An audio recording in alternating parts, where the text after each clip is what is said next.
Guest in the studio. Quickly, that is JAGUNMOLU AKANDE OMONIYI, Commissioner for Housing, Ogun State. You're welcome to the program. Good morning. Good morning, sir. How are we today? We're good. Yes, I know you were here recently when we were celebrating the 50th anniversary. And of course, we know that you are one of the bubbling ministries, no doubt, because of the enormous work we've been doing in the housing ministry. We are not showcasing that, but you and I know that a whole lot of insinuations are going around in town, especially as regards the Prince Court, especially with the one at Kobakwe, and of course the regeneration thing you are also doing at the GRA here. So we are focusing more on that. Of course, also expect you to tell us some of the things we need to know that we might not know from the ministry. But straight to business, Miriam, let me start. Of course. What is happening at Kobakwe? You've had a whole lot of radio programs in Yoruba, in English. A whole lot of people said they have written petition, and the bottom line is that some people who pay are yet to get their units, so to say. What is the situation? We want to hear from the horse's mouth. Yeah, good morning once again. The truth about the issue of Kobakwe is that this government of Mr. Abeokuta is a responsible and a responsive one. And when we started Kobakwe, we had phases 1 and 2 initially, and that was just 300,000 units, which has been fully delivered, allocated, and that was the scheme that Mr. President, former President of Nigeria, President Muhammadu Buhari, commissioned in 2022.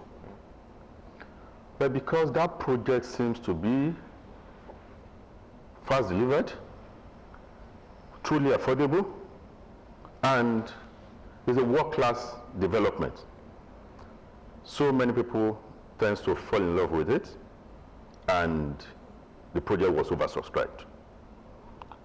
And you and I know that there are seasons for construction.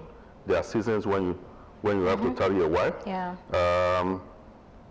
Development is also just something you just jump into a site today because people have subscribed and you want to start building immediately. It involves a whole lot of things, like you need to do your planning, you need to do your the land documentations. These things takes minimum, I would say, 6 months. Yes, we are government, but we will not circumvent any process. So that process led to possibly part of the delay, and also we're all witnessing the inflationary trend in the last 2 years in Nigeria, and housing sector seems to be one of the most hit. So that project was a bit delayed to have kick-started, but not that we didn't do anything at all. Out of over about 200 that oversubscribed, we actually have about 110,000 units on ground, and that is what we started allocating last week. Initially, we were torn between taking 1 or 2 decisions. If we have 200 people on ground, do we give allocation to 110 that were on ground, or we wait to build more so that we can allocate all at once? You see, when you do things, is that how you go right or left, people will still criticize you. If you have gone the other way to allocate these houses back 1 year or 2 years back, the issue would have been favoritism, man no man. They use their cronies. But the government said, okay, fine, let's wait and do the remaining, and that is where we were caught. However, this government, like I said, is a very responsible one, and we have a governor that listens. When the outcry became too much, we sat down and, okay, give the first 100 based on set parameters. And these parameters are, 1, on first come, first served basis. Yeah, definitely. We look at the civil servants who took mortgages and they're already paying. We look at some civil servants who were living in our GRA resettlement schemes that needed to move, so that they would move to their houses to give way for the GRA, like the Ibarra. We also look at other parameters like the rule of one family, one home. Unfortunately, we later realized that most of these people that were even shouting, agitating. Yes, they have every right to agitate, no doubt. But however, there's this acronym: if anyone who goes to equity must go with clean hands. Majority of them were not. We were just trying to play on the intelligence of government, believing that when they make this outcry, when they agitate, government will be forced to do their bidding. Can you expatiate on that? Thank you. Part of my submission at the press conference was that about 40 were going to be refunded. And why did we take that initiative? Now, why would we take that decision? You see, out of those 200, those 40 were yet to even pay the prescribed fee then, as I did. You will see people who only pays 200,000 naira. You will see people who have just paid 500,000 naira, and they were part of those people making this agitation, believing that once we want to start allocating today, they will rush to come and pay, to take advantage of that. I have texts, I have correspondences to that effect. So even given their individual circumstances, but there's no ignorance. Ignorance is no excuse. No. Apart from that, you see, when you also give an offer, and you are giving to say, okay, I'm giving an offer on January 1st, you must pay so percentage by, say, February 2nd. If you don't meet that obligation, it is deemed. If you come back even 24 hours after that, it's only show that what? You have missed the target. You have missed the target, and whatever you do thereafter, without reverting to us, is null and void. You also come to a point and realize that the essence of President Abeokuta housing policy is that we want to provide homes to families. And set rule, you must, a husband and wife, you don't need to apply. They only apply it as one body. But you see instances where Mr. A, Mr. Akitunde applies, Mrs. Akitunde applies, and probably the child. I have evidences. And this is, the issue of this Kobakwe has brought so many things to limelight, and we must bear it all. There's someone who's been going around and inciting the public because he's of his own personal failure. Acting as the mouthpiece, whereas he's only speaking about himself because of his own failure. And I'm bold to say, there's this Mr. Olumoyiwa Oludaisi that has been going that stands as the mouthpiece, whereas, like I said, he's only talking about his own personal circumstance. He's been going around, inciting the government, inciting the public against the government, calling the government all sorts of principal names. But what do we find out? The wife, Abimbola, has gotten. And while processing, we realize that this man and this, we all know ourselves within the system. This is the wife, and this is the husband. You also brought your brothers, your two brothers, who have also gotten. But we couldn't have treated the brothers as one entity. We allowed that to go. But in case of you and your wife, Mr. Akitunde, Mr. Oludaisi Olumoyiwa, and Abimbola Oludaisi, they are just one entity, husband and wife. When we spotted that, we said no. This situation cannot go unnoticed. So we stepped down that of Mr. Oludaisi. The wife already have an allocation now. Even though the allocation the wife has, they are not even living there. It's being rented out. They are not even in the country. Denying other families, other well-made people who desires this house, they are already denying them that opportunity, that privilege.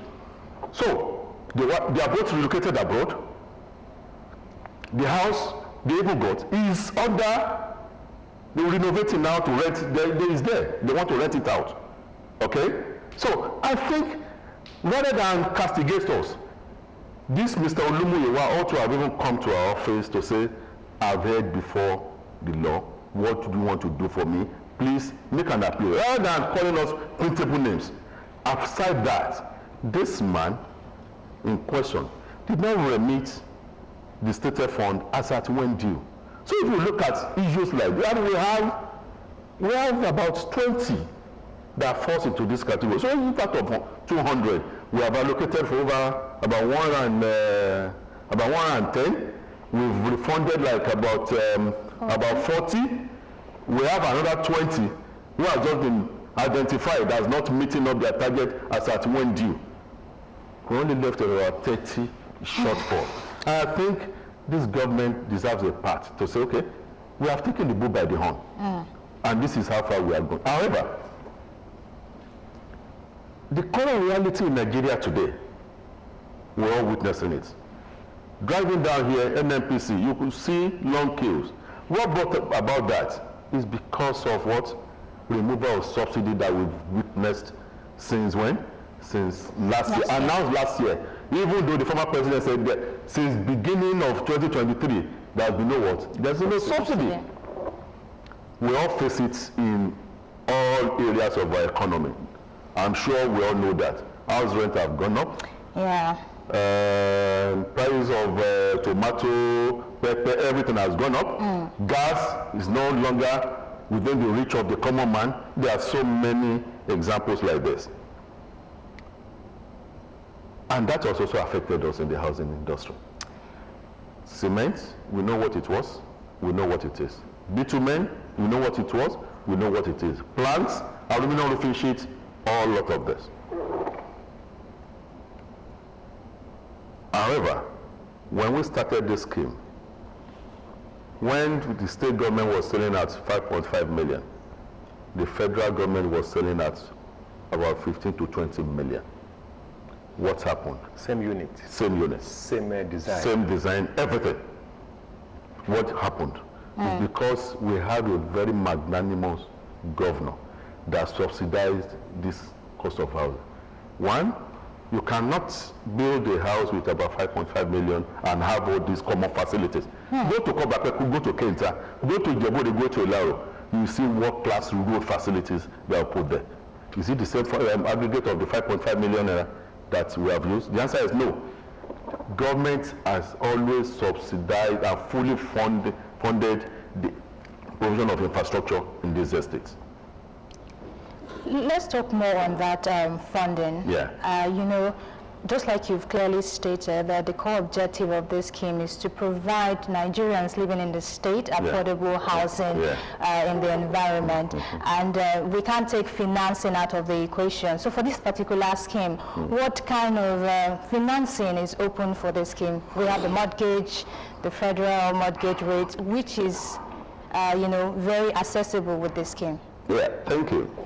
For this scheme, since 2019, when we came on board, one of the charges that Mr. Governor gave me was to not just produce houses, but look for means of assisting people to pay for these houses.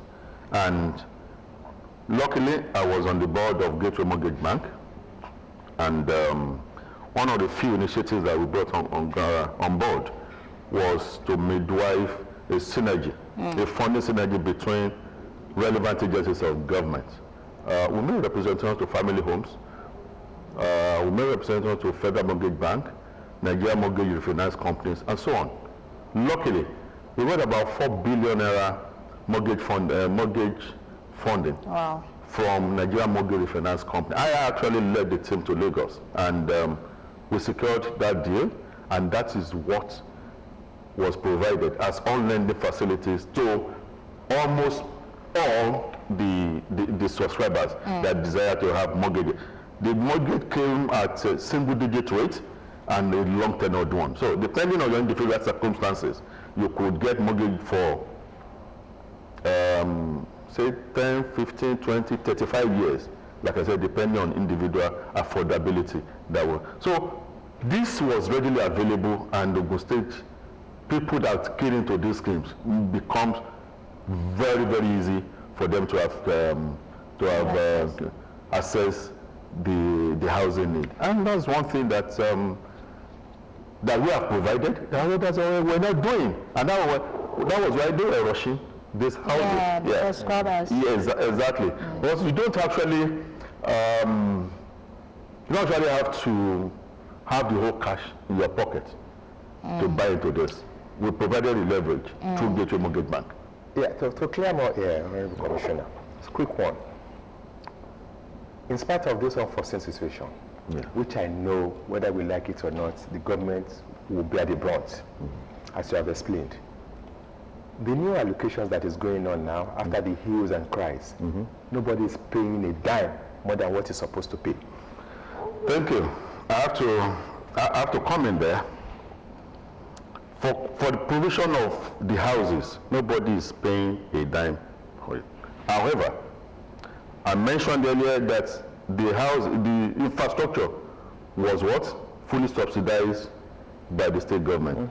And do we have subsidy in any facet of our economy today? The answer is no. Nigerians know this. All over the world, we all know that there's no more what? Subsidy. No subsidy. So, and that has also affected us in the housing industry. The government can no longer fund this. In the face of so many daunting challenges that we have, we are all clamoring for minimum wage, living wage. There are so many other things to contend with. We have roads, we have fire health facilities, and so many to provide as a government. So the government now came on board and said, fine, how much is the cost of infrastructure? Okay. We looked at it. At today's rate, what we're using 2.5 million per house to do initially, before now costs about 7-point-something million on the aggregate. And we looked at it. What is the best way to do? So we had options. If you cannot provide this infrastructure, You increase the price?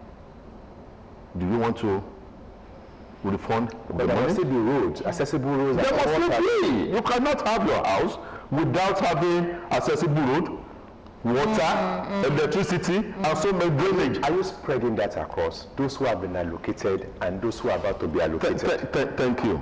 When the issue of when subsidy was finally announced as removed in Nigeria Last year.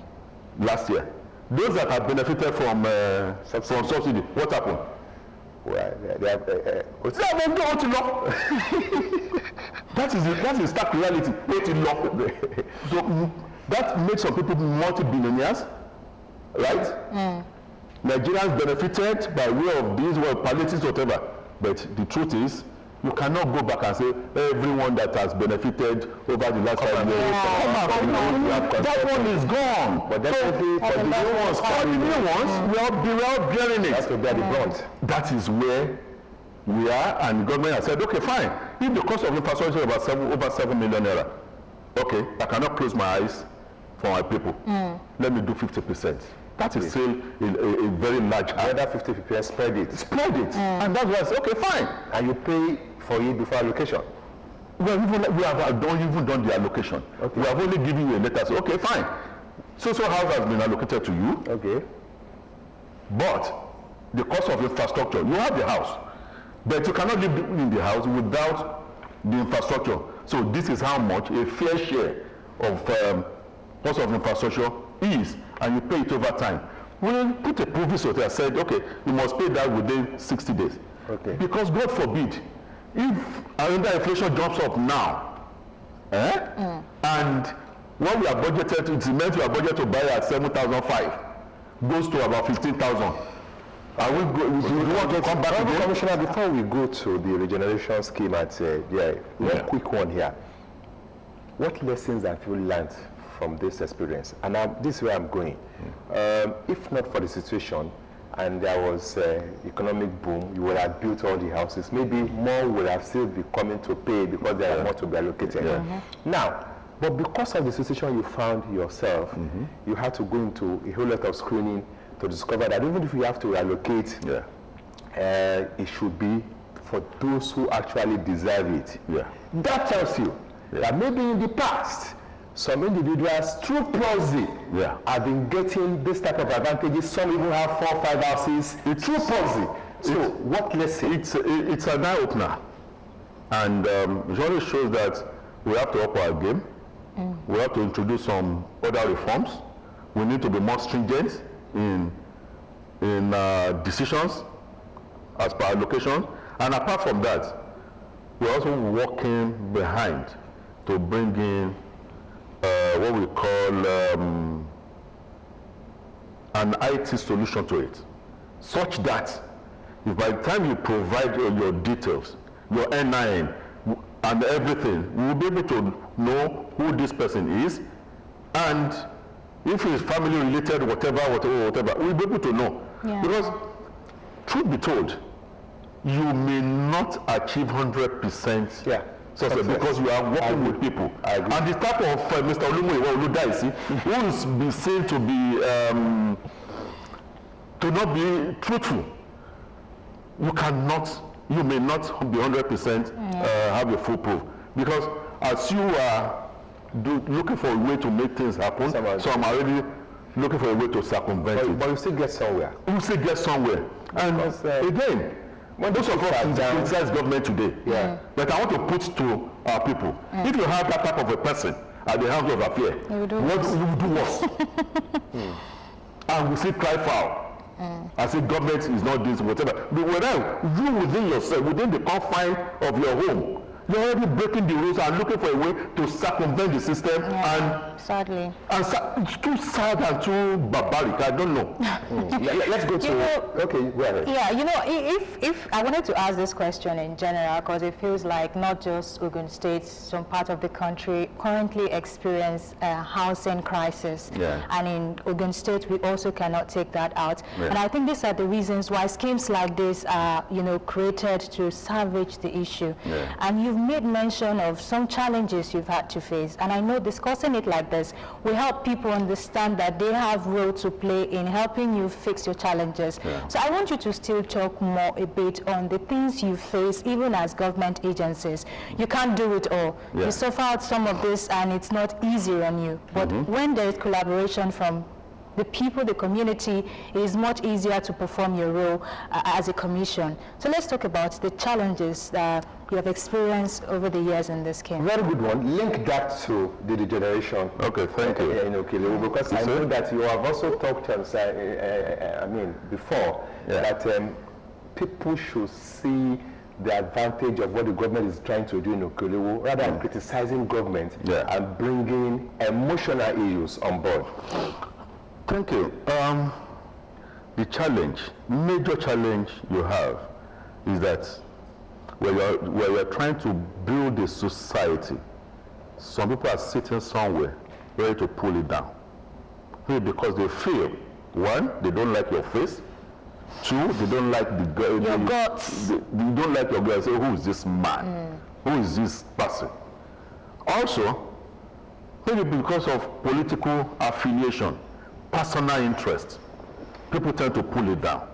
Again, it's difficult for us to see government as ours, irrespective of who you are, what you are, and your inclination. Once a government is put in place, it becomes a collective government. You'll be surprised that when the federal government and Lagos State, when they partnered and did renovated Third Mainland Bridge, before it was commissioned, what happened? You saw people removing the barricades. Removing the street lights. Should a right-thinking person do that? If he sees that project as his own, if he has created that road path to his house and he put those facilities there with his money, how would he feel if he sees someone else going to vandalize it? Would it be beneficial to him? No. Would it be beneficial to everyone around? The answer is pure no. I think we have to see government projects. We have to see government as our own. Anything that comes out of it is to the advantage of everyone. Rather than pull it down, support it in your own little way to make sure that it works. Even if you don't have anything to say, why not just sit down, look, like our father said, and watch what they do. Ibara. When we started Ibara, we all know, majority of us grew up around there, and we know what it was. Those houses, do they befit our state capital? The answer is capital and pure no. Should we leave them and continue to decay? The answer is no. But because some people feel that, yeah, it's a birthright, we've lived here for 25 years and we'll continue to live. Yes, I've been paying, I've been living there for 20 years, and I've always paid, they've been deducting 5,000 from my salary. It now becomes my own comfort zone. I don't want to go elsewhere. But you know that once you rent a place, one day the owner, the landlord, will come for the house. He's either give you a quick notice to say, I want to renovate it, leave my house, or I want to sell my house. So we face that challenge with some people, and even some of the so-called landowners. But thank God for the wisdom of Mr. Governor and the team. We went around the relevant stakeholders. We had Baba Obasanjo, the former president of Nigeria. We had Alake. We had Chief Olusegun Oshoba. We had the Oluwu. We had the Oshile Okeono. We had all these Kabiyesi, Kabiyesi and Pamaruna. We had them in attendance with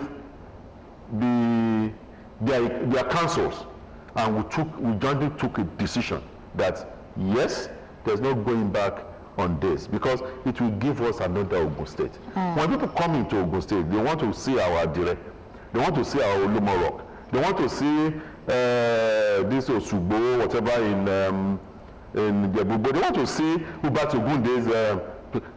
They need to also complement that with housing. And housing is not just the building structure that you see. That is the end product.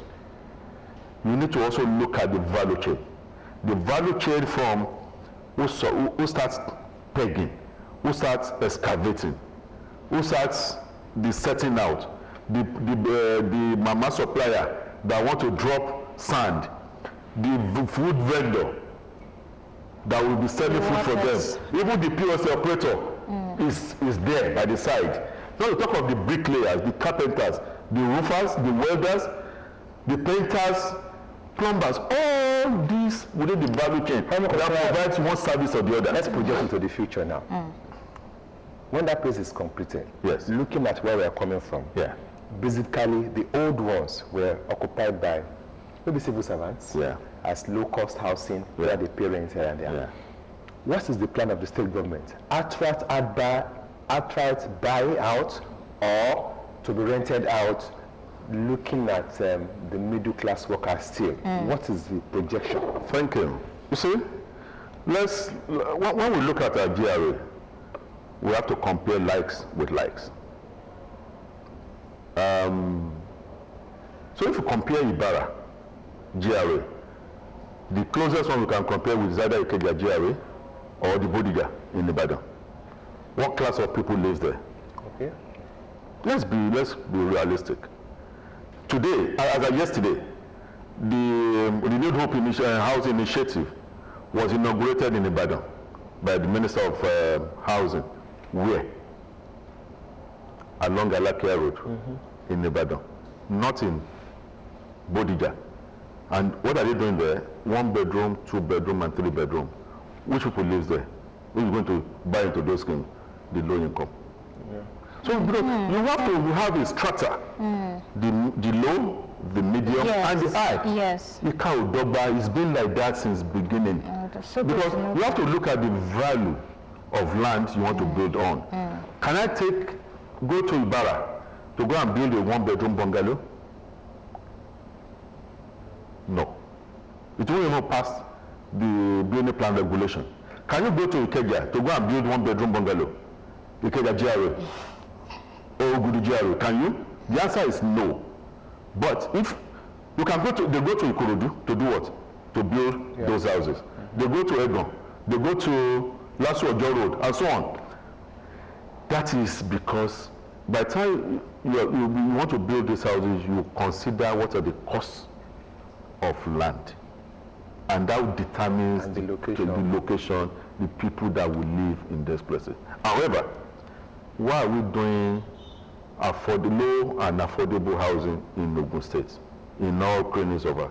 It's because we want our people. If you cannot buy a house of 50 million because of your income, at least you can afford that of 5 million, 10 million, 15 million by paying through mortgage. So Ibara is a highbrow, just take it like that. Yes, it is. If you have taste, you measure up to it. Yeah. All right. It's really been an eye-opener for us. It's an eye-opener. However, Commissioner, I want to thank you very much. Okay. Maybe just as you go, maybe one or two things you also want us to know as regards this issue of housing here and there. You have made a whole lot of explanation.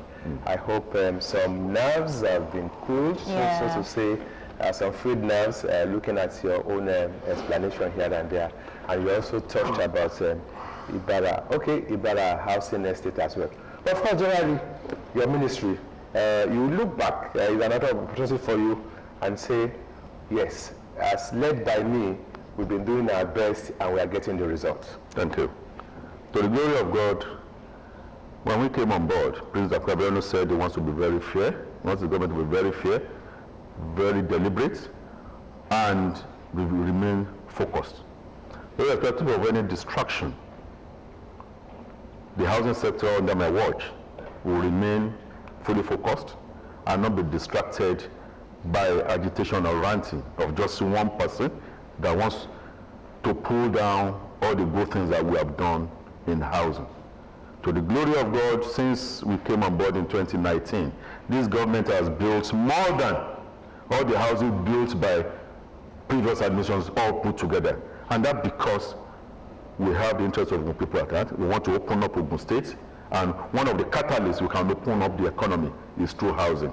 We want to invite more than even Ogun State residents or Ogun State citizens. We want to invite everyone, both Nigerians at home and in diaspora, to work and live in Ogun State by providing those housing solutions that they see in the outside world in Ogun State. And we have all the structure. We have the Prince Court Estate in Kobape, Kenta, Ilaro, Ijebu-Ode, Shagamu. The last 3 locations will be commissioned anytime soon.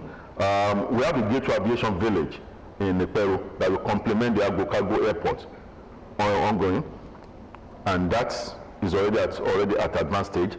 OPIC has done King's Court in Okemoson. Phase 1 fully sold, Phase 2 fully sold as we speak. We are also in Wariwa. Okay?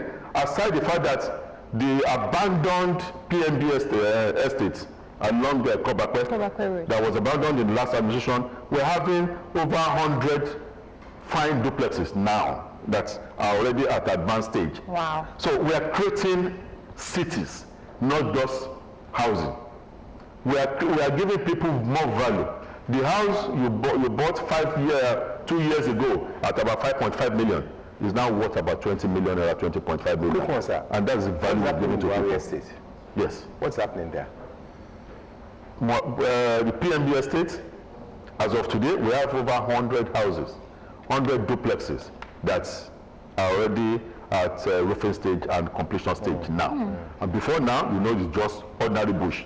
And that is one of the magic that we have brought on board. Thank you very much. Thank you for joining us. JAGUNMOLU, AKANDE, OMONIYI, Commissioner for Housing of the State, for throwing more light on this very cloudy issues. I want to thank you very much. These are what we expect of government officials, and of course we hope that a whole lot of people will learn from you. There will always be cloudy moments. That no matter the projection you want to do for government, you might not be able to provide the answers except those that are in charge. And that is what you have come to do. we just hope that when it happens to some other ministries like that, we'll get those at the head of affairs to be able to come out also and clear the hair on some of these issues. Thank you very much once again for coming to the Thank you for having me, and thank you, listeners, for enjoying this round. Thank you. Please send our regards to your ministry. All right, you're doing a very great job. We take this break very quickly. Miriam is still very excited because she knows that when we come back, it will be time for trending. We must trend, and we will trend. We'll be back. Thank you. As part of effort of the state government under the leadership of Prince Dapo Abiodun CON to consolidate on its provision of